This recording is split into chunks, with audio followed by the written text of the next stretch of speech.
Hola gente, hola Nicolás, ¿cómo estás? Bien, ¿Todo bien, chiquis? bien, bien.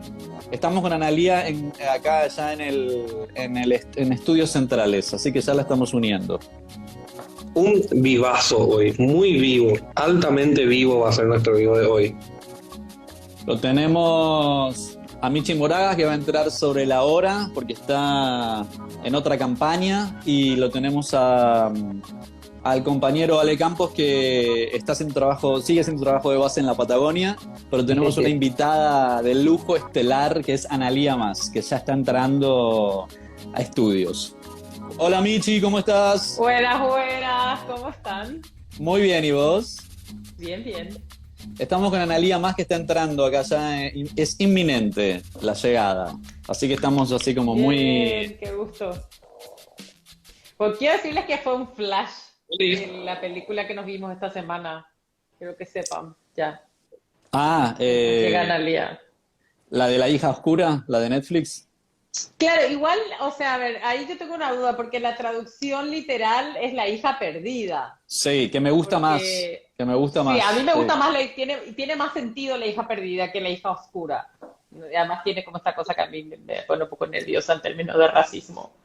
Sí, che, sí, peliculón. Yo en un momento tuve que parar un poco, me tomé un vaso de agua, porque, viste, es como, tiene unas tensiones, unas esperas, unos momentos que te parece que se puede ir toda la mierda mal, ¿no? Como que crea así como bastante... Pero además como un relato que está en la mirada, en los gestos, que tiene pocas palabras. Hay un montón de escenas, y estamos tratando de no hacerle spoiler a la gente. Estamos hablando de La hija oscura, se titula en español. En realidad para mí es La hija perdida, porque es The Last Daughter. Está en Netflix, y es como una historia que se cuenta mucho desde el retrato, digamos. Me parece que hay muchas escenas que dicen tantas cosas sin usar palabras, que a mí eso me parece como muy genial. Me recuerda mucho a Las Herederas, porque por supuesto tengo que mandarme el chivo nacional siempre. Me recuerda mucho a Las Herederas, que tiene como tantas escenas donde pasan tantas cosas por los ojos de Anna Brun, que es como Imperdible, impresionante. imperdible Las Herederas, esa peliculaza paraguaya. Me parece que está en Movie, en la plataforma Movie, si no me equivoco. En Netflix estaba también, ¿no? Está ¿O en Netflix. estuvo? Y quiero que sepan que no estamos mandándonos el chivo a Netflix. Netflix no nos pagó para que le hagamos propaganda de dos películas. Para Pero aquí nada. estamos hablando de dos películas que están en Netflix. De hecho, somos bastante críticos de la plataforma, pero bueno, vamos con esa, Sí, sí. totalmente. Pregunta, ¿por qué? Yo vi también algunos anuncios de esa película, pero no me llamó mucho la atención. Pero vi que estaba pareciendo que teniendo cierta efervescencia. ¿Por qué? Yo creo que, bueno, pues, si quieren podemos empezar a hablar de esto mientras llega Analia, que igual me va a encantar un montón escucharle. Creo que trata un tema muy tabú en la sociedad, y me parece que es un poco, de verdad estoy tratando de no hacer spoiler. Igual es muy difícil spoilear porque es tan profunda la historia que difícilmente les pueda contar algo, o sea, como muy acabadamente nada, pero trata para mí, de uno de los tabúes principales en la sociedad, que es el rol de la madre y la maternidad. Y creo que eso es muy genial, porque yo creo que hay algo que hemos ganado desde el feminismo en mostrar que las madres no son todas iguales, y que maternar se puede hacer de maneras muy diversas. Pero yo creo que todavía hay un tema con, entre comillas, la mala madre, digamos, un poco la que de alguna manera reniega del rol, la que no está feliz de ser madre, la que se harta de sus hijos, sus hijas, la que, o sea, digamos, socialmente está casi bastante aceptado, diría yo, incluso que un padre se borre. Y ese es el caso. O sea, yo les cuento que yo tengo tantos casos, tenemos en el consultorio jurídico feminista, de padres que se borraron, que no se hacen cargo, que no pagan su prestación. O sea, no les puedo explicar la cantidad de casos que nos llegan. Entonces, y eso ya está naturalizado. O sea, nadie se sorprende que alguien tenga hijos, que un varón cisgénero tenga hijos por el mundo, que deje tirado y que no atienda y de quienes no se ocupen. Pero cuando es al revés, cuando hay una mujer que no quiere cumplir ese rol socialmente esperado, ahí creo que es como un escándalo, digamos. Sí, Y esta película sí. creo que da un paso más allá sobre esto, y yo no quiero tratar de no decir mucho más para no spoilearles, pero véanla, es densa, dura 2 horas y moneditas, pero creo que es súper, súper interesante para un poco para esta conversa. Sí, todo lo que pasa, todo lo que, porque aparte tiene esto genial de que hay una alternancia, porque es verdad, por momentos sus hijas interfieren con su proyecto vital, con su proyecto, pero también por momentos es muy feliz con sus hijas. No es que es una Exacto. madre que está psicótica, no sé, que todo el tiempo o día quiere matar a sus hijas, no. Pero le gustaría que maternar fuera, no sea una experiencia tan demoledora, tan anulante así, de la experiencia vital. Y en eso está muy bueno. Y aparte también me interesó mucho esto, ella tiene 48 me parece en la 8. película, ¿no? O 48, Sí. sí. Y que bueno, ella quiere bailar, ella quiere ser feliz, quiere reírse, quiere tomarse un vinito. También esta cuestión del adultocentrismo, de que bueno, ya tenés 48, sos una señora, no sé, anda a la playa, lee un libro y quédate en el molde, ¿no? Como si hasta fuera un poco culpable que ella baila esa noche y que se divierte y Claro, se o que se ríe. va sola de vacaciones, O se va digamos, que sola, se va o sola. cuando va en el auto cantando, ¿viste? Las películas, porque se acuerda, no sé, es como, también como esto, como si fuera un poco ridículo que la gente que ya no tiene 20 y pico, haga eso, ¿no? De bailar, cantar, divertirse, irse de vacaciones, conocer gente, claro, como si esto fuera... Bien, ¡Hola! Hola, bienvenida, Michi. Analía, más a la ¿Cómo plataforma, ¿cómo estás? estás? Realmente, Y costó un poquito, pero acá estoy. Bienvenida, Vázquez. ¿Cómo andás? Bien, qué gusto verte.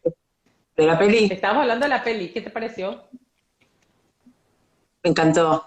Me enamoré de Olivia Colman y ahora vi una serie que se llama Landscapers, que es buenísima también, súper fuerte y cinematográficamente me pareció, hace cosas como salirse, los actores y actrices salen del escenario, pasan al blanco y negro, a películas de los 50, porque es tan fuerte el hecho real que yo creo que tratan de que los espectadores nos alejemos un poco porque si no nos podría seguir viendo.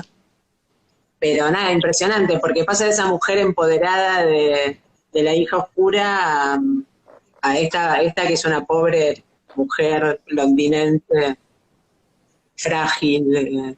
Les pasé en el grupo, Analía, el artículo que me pasaste vos sobre la hija oscura. Y lo que me comentaste de Elena Ferrante y Sí, todo esto, sí. sí, porque en realidad no se sabe cómo se llama la escritora, eh, ni sabemos si es varón, mujer o ¿En qué serio? es. Ok. ¿Es un seudónimo? ¿Es Sí, alguien que publica con un seudónimo?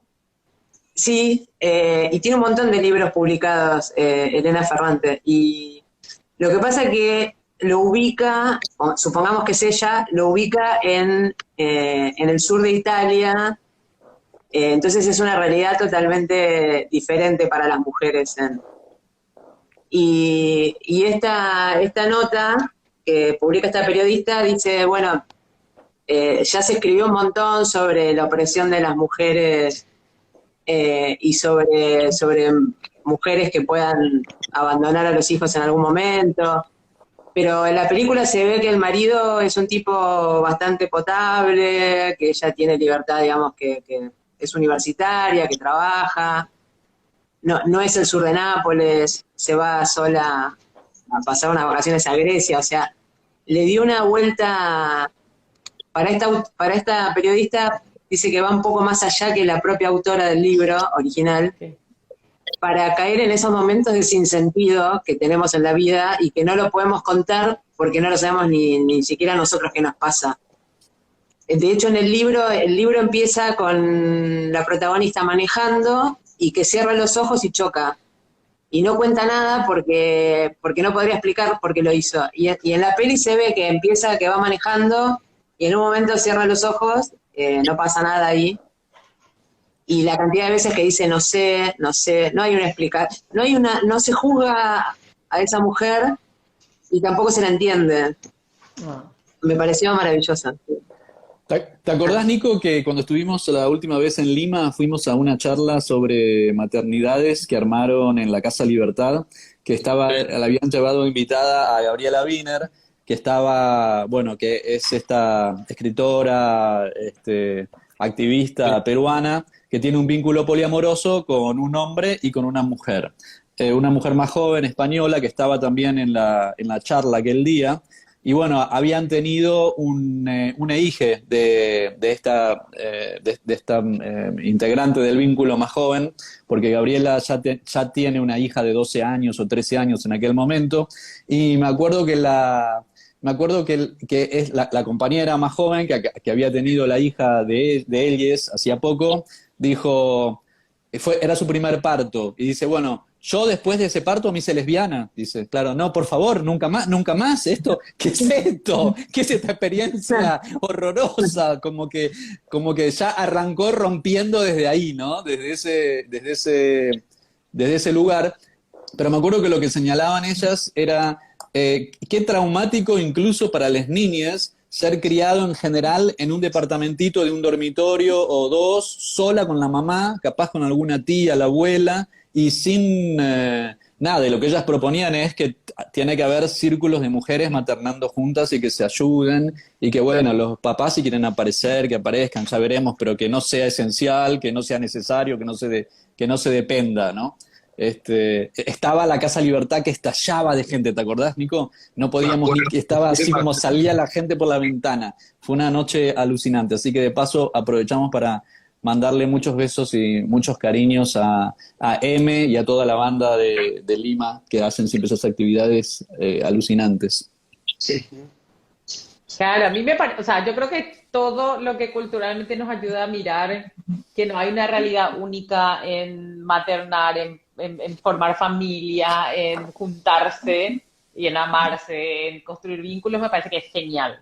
Y yo creo que esta película lo logra un poco, además de porque tiene eso, y lo que decía antes que entré a Analia era que a mí me gustaba mucho tantas escenas que no se decía ninguna palabra, donde lo que transcurría sin palabras, transcurría con gestos, transcurría con expresiones físicas, con hechos que acontecían, pero sin palabras. Entonces me parecía que era como, o sea, en ese sentido me parecía que estaba como súper bien armado también, o sea, súper bien pensada también la estructura.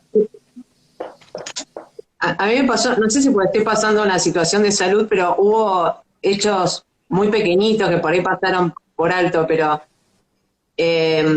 cuando ella llega al departamento hay unas frutas y al otro día da vuelta a las frutas que por arriba estaban muy bien y ve que se están pudriendo y después está limpiando una muñeca y le sale como un gusano de adentro. Va caminando y una piña de un árbol que cae le lastima la espalda.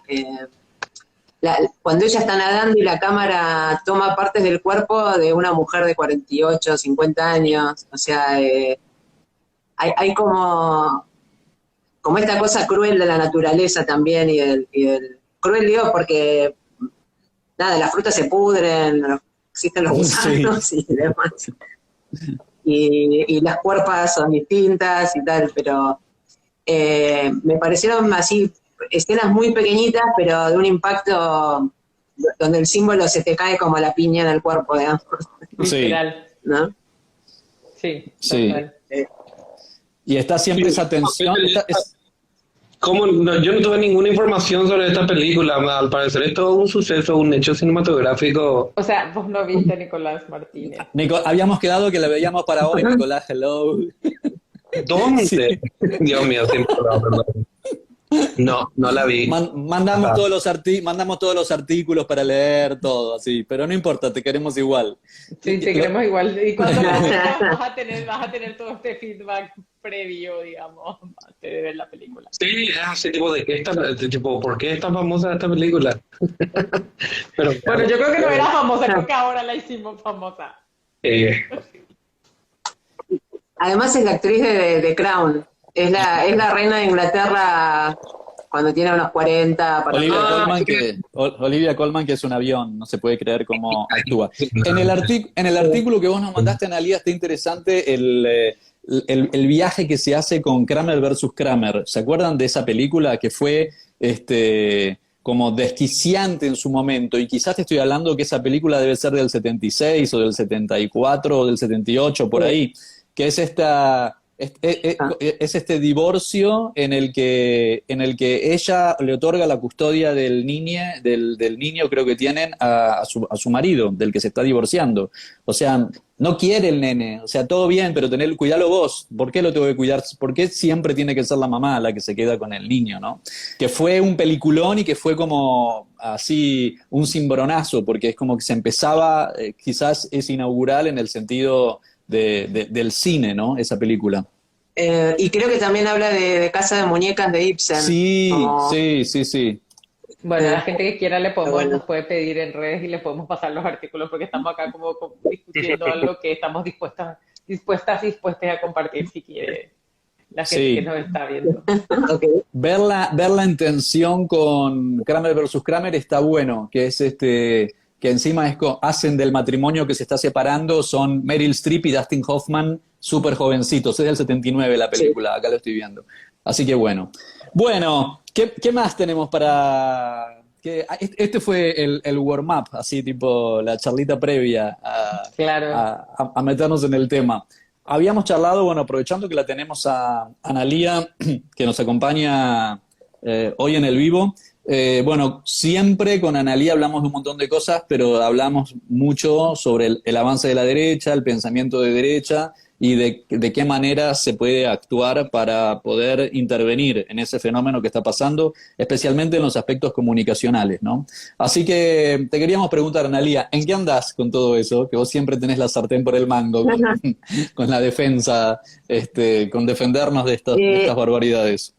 Me sorprendió, no porque se me ocurriera a mí, sino que me sorprendieron que en una misma semana me llegaran dos propuestas, una para trabajar desde el Estado, que tiene que ver con los discursos de odio, que es complicado porque hay muchos, digamos, se te ponen en contra mucha gente que es aliada en otras luchas, gente de una tendencia más liberal y para la cual la libertad de expresión es un derecho absoluto, con un concepto muy norteamericano de este derecho. Y al poco tiempo, pero ya desde la cuestión militante, me ofrecieron armar una liga antifascista, digamos. Y acá en Argentina, como en todos los países supongo, pero tiene una historia bastante interesante, el antifascismo. Y como experiencia reciente, hace 2 o 3 años, en Mar del Plata, que es una zona de turismo muy importante en Argentina, había un grupo neonazi literal era que ha mandado al hospital a los golpes a gente, digamos, por su identidad sexual, por sus ideas políticas, etcétera.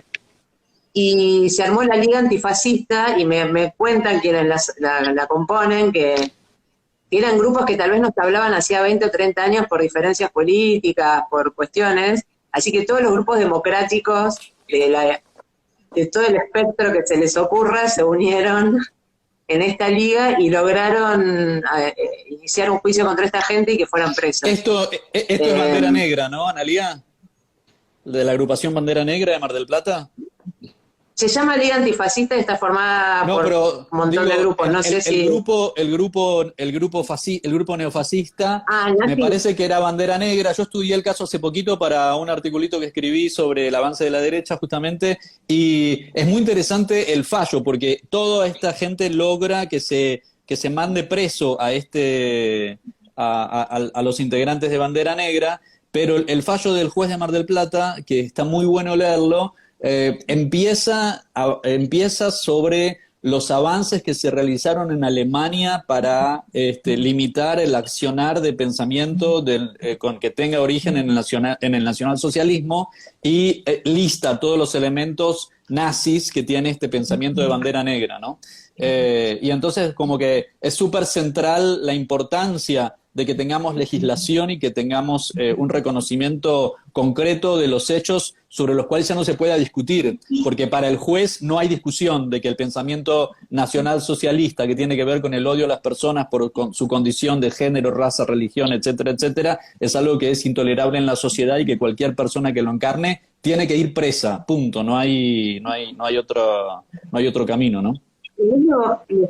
Lo llamativo también es que el intendente de Mar del Plata, que era del PRO, que es el partido, digamos, que gobernó anteriormente, tenía todas estas características, públicamente lo dijo. Entonces esta gente que sale de abajo de las baldosas cuando tiene una política, digamos, que el gobierno los apoyan, salieron directamente a pegar, pero para que tengan una idea, agarraban palos de PVC rellenos de cemento y salían a romperle la cabeza a un chico gay, a una chica lesbiana, así.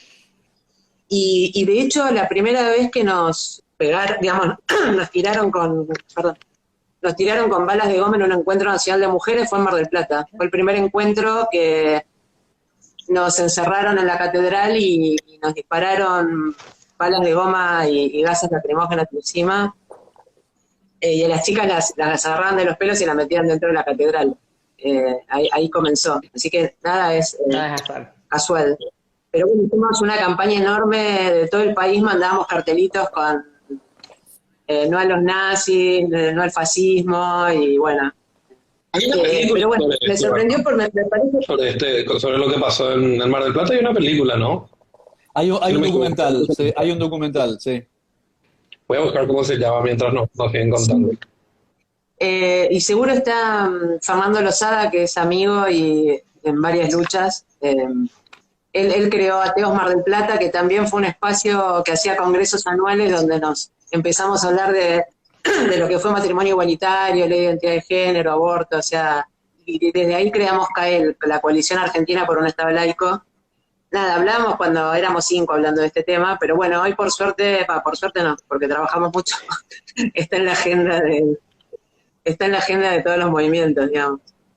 Claro, que ahí el objetivo, o sea, cuando hablamos de ese, yo entiendo que igual que en Argentina hay hay privilegios muy grandes que tiene la Iglesia Católica en términos de dinero público, además entiendo, ¿verdad? Corregime después si tengo mala información. Pero además entiendo que hay un concordato con el Vaticano vigente, si no me equivoco, que creo que además le agrega una cuestión adicional en términos legales que muchos otros países, por ejemplo, no tenemos. O sea, en Paraguay somos súper conservadores, hay una inversión pública, por ejemplo, en escuelas religiosas, etcétera, etcétera, pero no tenemos un concordato, digamos. Entonces, creo que hay como una complejidad adicional que creo que también están tratando de abordar, que me parece súper interesante. Por supuesto, a la abogada le interesa eso, pero creo que en general es como interesante igual como esa relación del Estado, ¿no? O sea, estatal. No, es un montón, porque desde la Constitución dice expresamente que se sostiene al culto católico apostólico romano, es el artículo 2. Y hubo una reforma en 1994 que no tocó para nada este punto. Fue la Corte Suprema la que en varios fallos dijo que el Estado argentino no tiene ningún culto en particular, pero bueno, lo sostenemos. Tampoco se aclaraba qué sostener, así que la Corte tuvo que explicar que era económico. Nunca se dijo cuánto. Y en realidad todos los privilegios enormes que tiene la Iglesia que pagamos con los impuestos públicos provienen todos de decretos de la última dictadura cívico-militar eclesiástica. Es decir, no vienen de la Constitución, vienen de los años 70. Y ya pasado más de 30 años de democracia, nadie tocó esos decretos.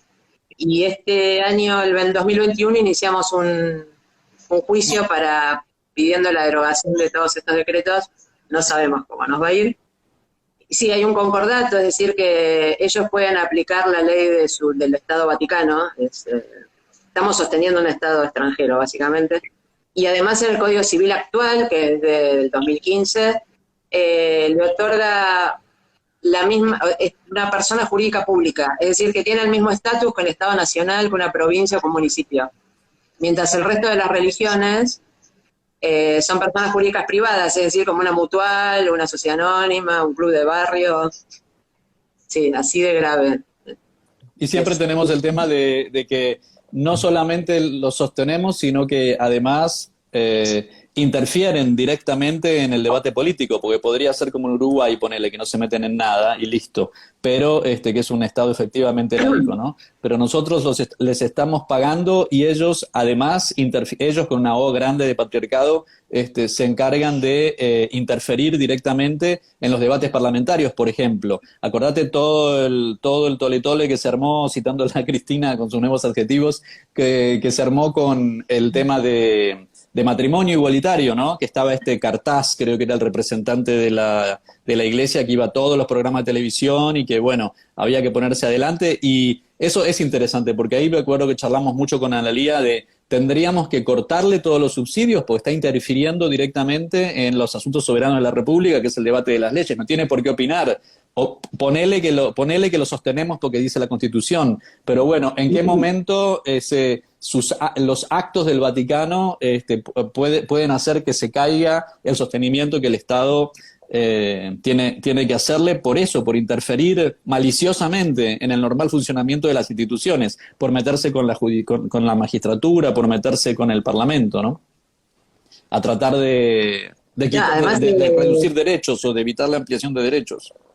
No, pero además cómo trabajan con el sentido común, porque yo me acuerdo que me invitaban a programas de televisión y me sentaban con un cura.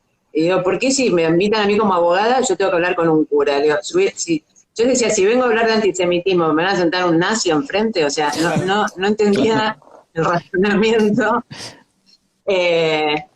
Y además había momentos porque el actual Papa era la máxima autoridad católica en Argentina, nos llamó la noche anterior a la votación. O sea, tuvimos que hacer una reunión a las 12 de la noche cuando comenzaba la sesión en unas pocas horas, que nos decía que aceptáramos unión civil, porque si no perdíamos el riesgo de perder todo. Y bueno, obviamente fuimos por todo. Pero nos pedían cosas como, bueno, no lo llamen matrimonio al derecho. Exacto. Porque como ocurrió con el voto femenino, que en España cuando se estaba perdiendo dice, bueno, pero para las mujeres que se llame sufragio, O sea, ya había un momento que era la lucha por el sentido, decir, bueno, que se llame de otra manera. Digo, bueno, pero ¿qué vamos a hacer? El contrato de alquiler lo vamos a llamar de una manera si lo firman blancos, que si lo firman afro, y de otra manera si lo firman judíos, o sea, ya había momentos que peleábamos por las palabras. Claro. Decía, bueno, entonces el salario ahora lo vamos a empezar a pagar a los trabajadores con sal, porque proviene de ahí. Porque decía matrimonio viene de mater. Sí. Llegábamos a este ridículo. Lo que fue interesante en esa época que ellos decían, bueno, no queremos que usen matrimonio porque es un sacramento. Pero bueno, como dice Analía, buscamos el sentido, ¿de dónde venimos? Se llama matrimonio porque durante muchísimos años, en el inicio de la República, no había ley de matrimonio civil. La única forma que tenías para casarte era frente a la iglesia. Exacto. Y ahí, en los debates de Alberdi, de la Constitución, todo eso, él dice, si queremos traer pueblos trabajadores, industriosos, como la gente del norte de Europa, tenemos que habilitarles un matrimonio civil, porque si no, dice, sus mujeres van a ser prostitutas, dice Alberdi, ¿no? Como que, bueno, van a vivir en concubinato, digamos, ¿no? Y la iglesia resistió muchísimo el matrimonio civil, durante muchísimo tiempo. Y yo no me acuerdo ahora si... Cuando hubo matrimonio civil en la provincia de Santa Fe, me parece que ¿cómo se llama cuando lo echan de la religión católica? Que lo comulgaron y después, bueno, con Roca hubo también ahí una discusión fuerte. Pero hoy tiene el bulevar más lindo de Rosario, se llama Bulevar Oroño. Sí. Nicasio Oroño era gobernador e instaura el matrimonio civil y no solo echan a todos los diputados que votaron y al gobernador, sino que los excomulgan. Pero Santa Fe era una provincia de mucha inmigración europea, entonces había muchos protestantes, judíos, bueno, distintas religiones, que no podían ejercer los derechos como... O sea, la Iglesia Católica tenía el kiosco, el supermercado de la vida, porque eran los únicos que anotaban los nacimientos, los matrimonios, las defunciones. Entonces le sacaste el kiosco, el negocio, Pero bueno, jodan, no lo soportaron. jódanse, es decir, se llama matrimonio porque tuviste agarrada la sartén durante todo ese tiempo y cuando después salió la ley se llamó ley de matrimonio civil. Bueno, hubiera sido un poquito más relajado, un poquito más normal, un poquito más tolerante en el inicio y se llamaría de otra manera, pero ahora jódanse.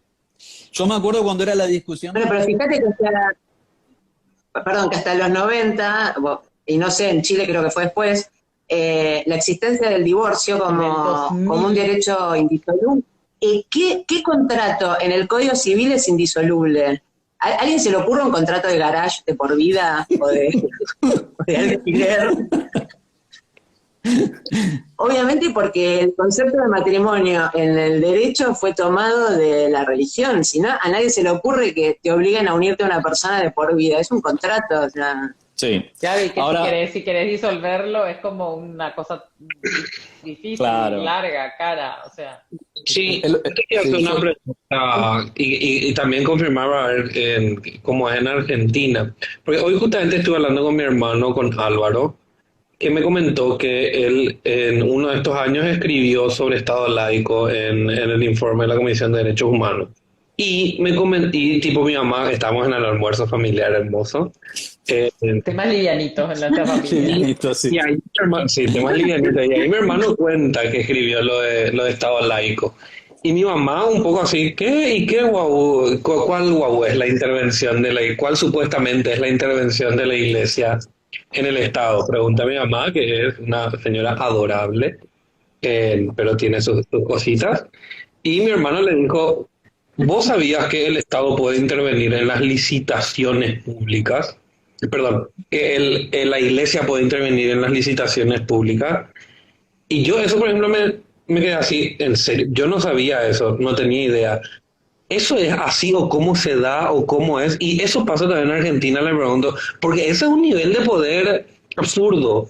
Pero ya es directamente el poder económico. En realidad lo que pasa es que el Estado, y eso está en ese informe, que es el informe de derechos humanos de la Coordinadora de Derechos Humanos del Paraguay, lo que muestra es que el Estado invierte presupuesto público, y este es solo un aspecto, porque nunca pudimos analizar, por ejemplo, el total de inversión del Estado en escuelas y colegios subvencionados, por ejemplo, católicos. Eso no tenemos contabilizado. Acá pasa lo mismo. Pero sí tenemos contabilizado, porque es relativamente más sencillo de acceder a la información y de procesar, la cantidad de plata que el Estado pone en construir y reparar iglesias. Y ahí, cuando digo iglesias, no digo solamente católicos, sino también templos evangélicos, y que se utiliza dinero, sobre todo de gobiernos locales, por ejemplo. Una vez hicimos un cálculo, una estimación, y tenemos dos datos curiosos, creo que fue hace como un par de años más o menos, antes de la pandemia, porque en pandemia todo eso se suspendió, las contrataciones, ese tipo de contrataciones públicas, pero antes de la pandemia teníamos, primero, que lo que se había invertido solo en construir y reparar iglesias equivalía a el 50% del presupuesto del Ministerio de la Mujer. O sea, el Ministerio de la Mujer tenía solamente el 50% más que toda esa inversión. Uno.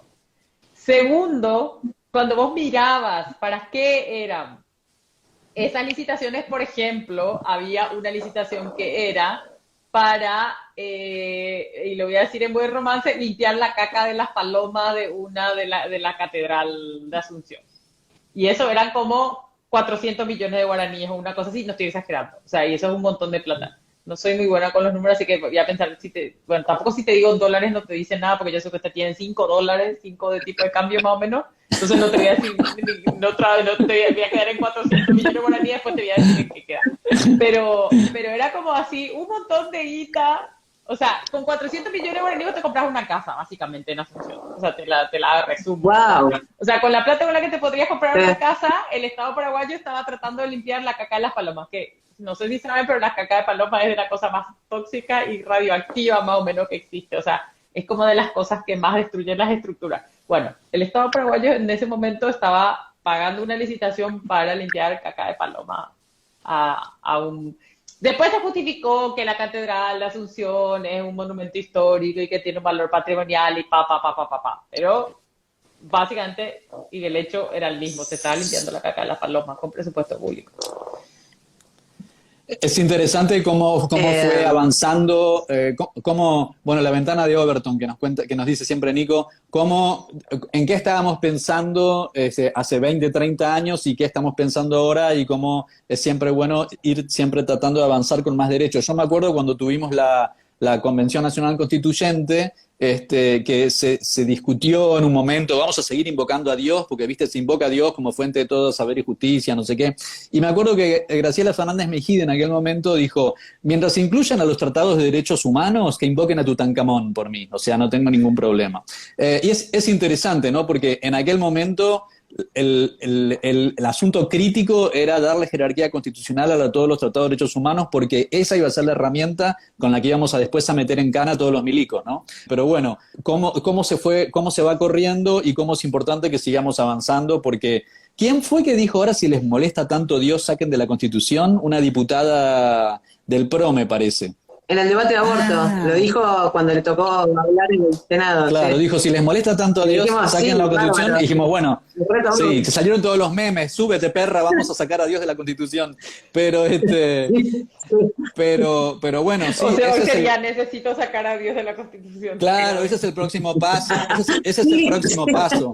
Yo a veces, no sé, me voy de mambo, pero con Analía hemos charlado muchas veces, ¿viste? Cuando, no sé, te trata un tema donde la jueza, por ejemplo, tenés una jueza o un juez, pero en este caso con Analía hablamos de una jueza que tenía el crucifijo colgado en la pared de la sala, ¿no? Del tribunal. La verdad, señora, paremos un momento la pelota. Usted tiene un amigo imaginario, habla con alguien que no existe, que no está comprobado. Usted debería estar en tratamiento, no debería ser magistrada, ¿no? Es como que es bastante... En el que, el momento en que derrapo. Bueno, listo, volvemos a la... Sí. Che, pero... Por ejemplo, me llama mucho la atención cómo, o sea, me parece así muy loco, cómo hay una especie de proyección consciente en el sentido de que los grupos así como que ultraderecha o antiderechos, etcétera, etcétera, generalmente tienen como que, en especial ahora que estamos viendo toda la cuestión con el cambio climático, que es como que tienen un discurso tipo, ay, hay que dejar de financiar las ONGs de ultraizquierda que vienen a querer contaminar todo con su ambientalismo y que bla. Pero en realidad lo que el Estado financia son las iglesias. En realidad lo que el Estado está financiando es como lo que dijo Analía. O sea, hay una cantidad de recursos que vienen de los impuestos, de toda la recaudación del Estado, que se va a financiar en ese credo en particular, que otra vez tiene una alianza con sectores políticos, muchas veces ni siquiera alianzas, sino que son directamente el mismo. Y entonces hay como que es muy loco como encontrar en el discurso de ultraderecha muchas veces una especie de por eso dije tipo proyección, y yo digo consciente porque me parece que no son ninguna pelotuda, que saben lo que están haciendo, que saben lo que están diciendo, que saben que en realidad el Estado no financia organizaciones de ultraizquierda, no tiene absolutamente ningún sentido, sino que financia a la iglesia.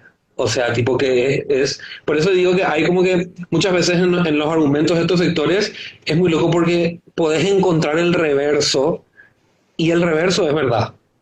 Además, en los amparos, por ejemplo, en los amparos contra el aborto, ahora lo que lo estás diciendo, contra la ley, cada vez que nos presentamos para oponernos, tenemos que decir que no nos financia nadie. Pero quien está iniciando el juicio te dice que lo hace desde la iglesia. Claro, sí. Está totalmente financiado por el... Y usted dice, usted la financia Plan Parenthood. Y no, o sea, es lo que vos estás diciendo, Nico, es totalmente ridículo. Sí. Como que hay una doble vara. No es una doble vara, es directamente una... Es como que meten ¿cómo se llama esa figura freudiana? Cuando así tipo una...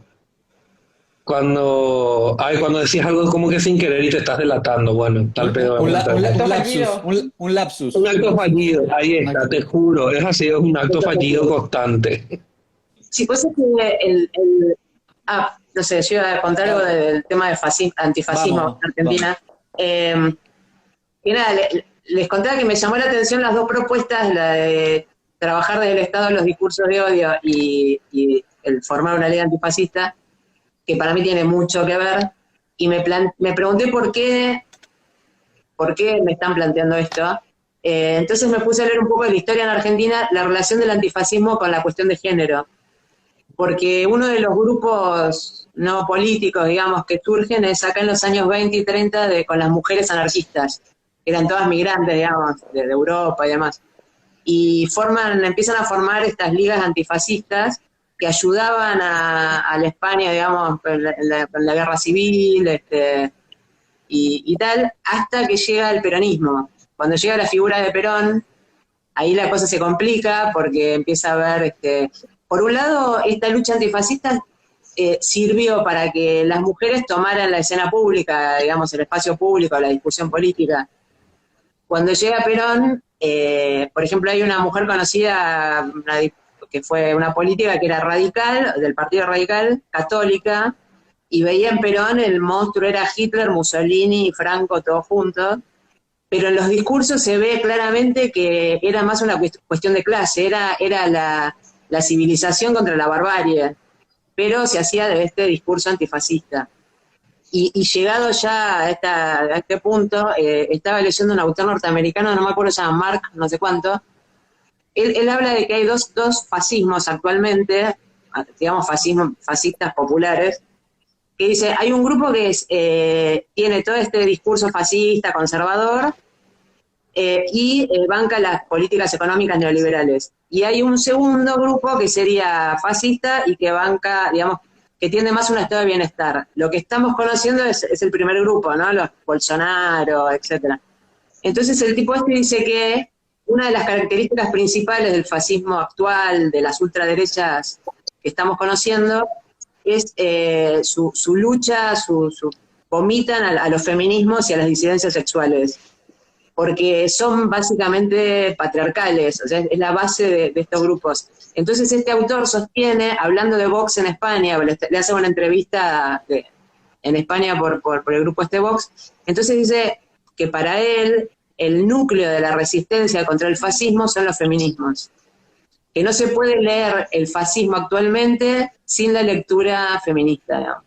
Me pareció interesante. Este es el Mark, que escribió un libro lo que se llama Antifascismo, que es una especie de manual, ¿no? Sí, exacto, pero me lo anoté.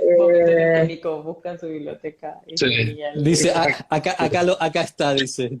Nico tiene una biblioteca Harry Potter. Mark Bray, creo que escribió algo así como protocolo antifascista, algo así. Sí. ¿Quieres poner en el chat, Nico? Él dijo, Nicolás tiene la nota se llamaba la característica que tiene, él es como Mary Poppins versión biblioteca, porque vos hablas de un libro que decís que querrías leer y Nicolás estira la mano y saca un libro y él tenía el libro. Sí. Decimos que tiene una biblioteca Harry Potter, porque es imposible que tenga todos los libros de los que hablamos ahí arriba del estante del celular. Juro, o sea, le agarra y, o sea, pero es así, dice, este es, ¿no? estira. Y te lo hace. Me pareció interesante como punto de partida, ¿no? Claro. Totalmente. Es que de hecho es una tesis, o sea, la tesis de que el corazón del antifascismo es el patriarcado, o sea, es como la estructura de valores que le da sentido al fascismo, es el patriarcado. Por eso yo creo que no es coincidencia que el neofascismo haya surgido, haya emergido con tanta virulencia posterior al ascenso del feminismo de masas, digamos, que llegó como que mucho a las calles y demás, y se nutre principalmente del antifeminismo y de la antidiversidad. Esa es como que, y acá también pasa, que acá es que los fachos quieren salir en contra de una ley, en contra de una ordenanza, en contra de lo que sea, le meten aborto y putos en todos lados, pero inventan, como lo que pasó acá en la ley de Escazú. ¿Te acordabas, Michi? El acuerdo de Escazú, sí. El acuerdo de Escazú, para quienes no sepan, es un acuerdo de acceso, es un acuerdo de acceso a la información pública en temas ambientales. El acuerdo tiene como 20 páginas y en 2 partes dice, no estoy exagerando, perspectiva de género.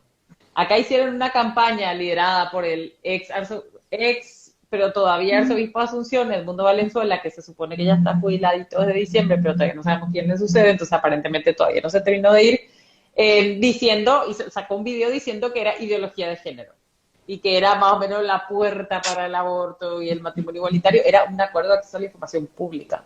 Y, o sea, pero fue tan fuerte su influencia que de hecho logró parar una vez el tratamiento de la ratificación de ese acuerdo. O sea, se tuvo que mandar una segunda vez al Parlamento para que se apruebe, digamos, y fue, o sea, pero es muy impresionante. Y ahí es que un poco se dice esto de que porque claro, el argumento es siempre ideología de género, y ahí es que tiene sentido esto cuando se dice que la ideología de género es un aglutinante simbólico y es un significante vacío que se llena con lo que sea que necesite llenar, digamos. O sea que pensar que puede haber algo vinculado al aborto, al matrimonio igualitario, con un acuerdo sobre acceso a la información pública es como muy fuerte, es como mucho. Pero al ser un significante vacío se llena con cualquier cosa y sostienen alegremente un montón de cosas, digamos. Entonces, y acá en Paraguay tenemos unos ejemplos hermosos de cómo hacer de cualquier cosa meter significantes vacíos, digamos. Como Sí, totalmente. Chiquis, ahí hablando, me había olvidado este tema, pero leí en redes el comunicado del Ministerio de Educación de Paraguay respecto de ciertas, que habían circulado ciertas imágenes. Parece que circularon en algunos grupos de WhatsApp que el Ministerio de Educación había incluido, comprado, qué sé yo, unos libros que se llamaban tipo Juan tiene dos papás, una cosa por el estilo, que sería quizá la primera vez que el Ministerio de Educación estaría haciendo algo bien y sale con un comunicado rarísimo a decir que todo eso es falso, que sé qué onda todo ese bardo que se armó. bueno, igual ese bardo no es nuevo. O sea, en el 2017, lo que después terminó siendo la resolución que prohibía, comillas, teoría o ideología de género en la educación, empezó un poco por este juego de fake news. O sea, de decir que el ministerio había comprado ciertos libros o que los libros del ministerio decían ciertas cosas que no decían.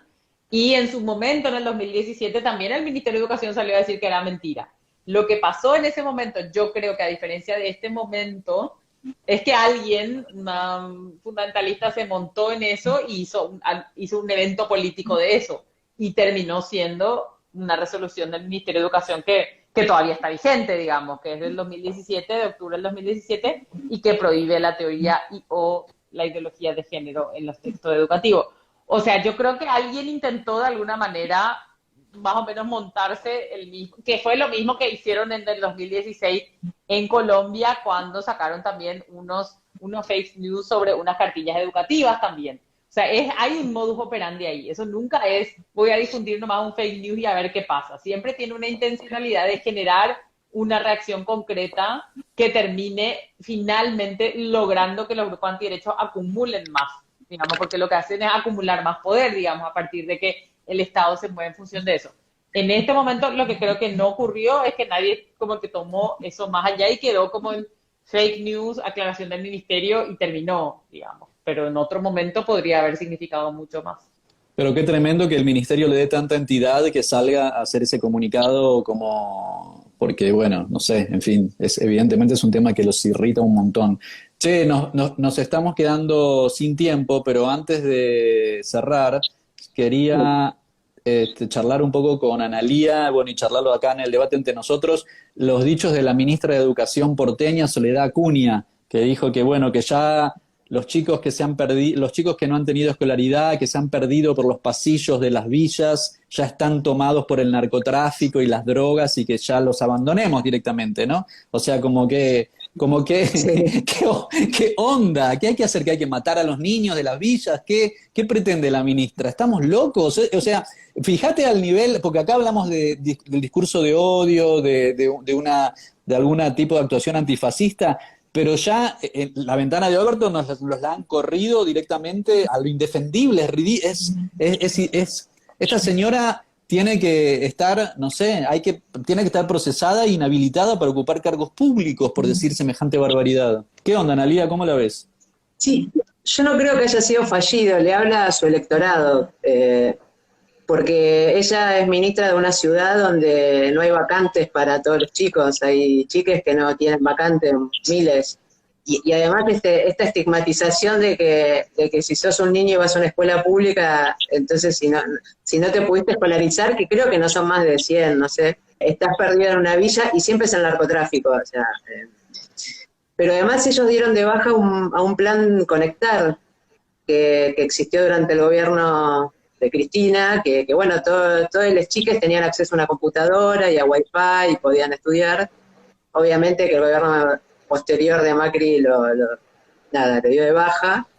Así que quejarse que durante una pandemia hubo chiques que no pudieron conectarse, pero bueno, la gobernadora de la provincia de Buenos Aires anterior también dijo que para qué el gobierno de Cristina había inaugurado tantas universidades públicas en el conurbano si los pobres nunca llegan a la universidad. Eso fue tremendo porque fue en el Congreso de IDEA y dijo, si los que estamos acá sabemos que los pobres nunca llegan a la universidad. Es como, Dios mío. Yo creo que volviendo al antifascismo han cambiado el discurso y hasta el enemigo, ¿no? Porque yo pienso en el gobierno de Macri, los enemigos eran los docentes y las docentes, que los han reprimido con gases y yo me he comido varios, los jubilados y jubiladas y las mapuches de la Patagonia. O sea que los enemigos, pero así tratados como terroristas, eran el personal docente, las personas jubiladas y los pueblos originarios del sur de la Patagonia que ocupan las hectáreas que ellos quieren para sus mansiones y demás, sí. ¿No? Pero la gente compró, yo lo digo así, parece ridículo, pero la gente compró. O sea, en la última elección sacaron 40%, después de haber endeudado al país por generaciones, ¿no? Entonces hay algo que hablábamos un poco con Omar que permea de ese discurso, que entra al sentido común de la ciudadanía, y donde tal vez las izquierdas, quienes pensamos de diferente manera, tendríamos que, no sé cómo ayornar o cómo deconstruir esos discursos de la derecha, ¿no? No tengo idea, planteo nomás. Bueno, pero estudiando los discursos de odio me parece que es una buena manera de empezar y ver cómo se puede empezar a desactivar, porque lo que hay en todo el núcleo son mitos, ¿no? Son cuestiones que no son verdad. Ahí vamos de vuelta con la importancia de tener leyes claras, que primero un estudio unificado del pasado, porque a la derecha siempre necesita del olvido, del perdón, de la reconciliación y del silencio para poder resucitar, porque si tuviéramos y eso que Argentina es uno de los países que mejor ha lidiado con su pasado fascista, pero si tuviéramos la legislación que existe en Alemania y si tuviéramos en la mitad de la ciudad, en la mitad de todas las ciudades, un monumento al Holocausto como hay en la ciudad de Berlín, se te cae un poco la cara para decir, bueno, en realidad no fueron 30.000, no sé cuántos fueron, como que esto no lo podés decir, es como que es más difícil sostenerlo, ¿no? Pero bueno, mientras tengamos estas oscilaciones en la legislatura y especialmente entre los jueces, que no podamos tener una lectura así como todavía más clara de la que tenemos ahora a nivel regional, porque también esto es una cosa que sucedió a nivel regional, no es solamente un fenómeno que se dio aisladamente en Argentina, ¿no? Tenemos que avanzar hacia una reconstrucción de la historia y entre las medidas de reparación, como nos enseña siempre Michi, que son las medidas de no repetición, ¿no? Que esto no pueda volver a suceder. Bueno, estamos en tiempo, vamos cerrando, tenemos 2-3 minutos para cerrar. Tenemos 14 segundos para cerrar. Ok, 14 segundos gracias, para cerrar. Sofía, te queremos, gracias, que el momento que tenemos. Muchas gracias. Vamos a terminar. Somos Nico Martínez y Omar Beretta, y este es un podcast del colectivo Cuarto Mundo. Seguinos en Facebook y Twitter, @putoelquelee108. Y en Instagram, @censurado108. La cortina musical de nuestro programa es el tema Zona Roja de Mnesis. Agradecemos especialmente a Octavio Linares, responsable de nuestra tecnología en sonido. A Nico Granada y al equipo del Surtidor por la edición. Para toda Sudamérica, educación sexual integral y laica. Hasta la próxima.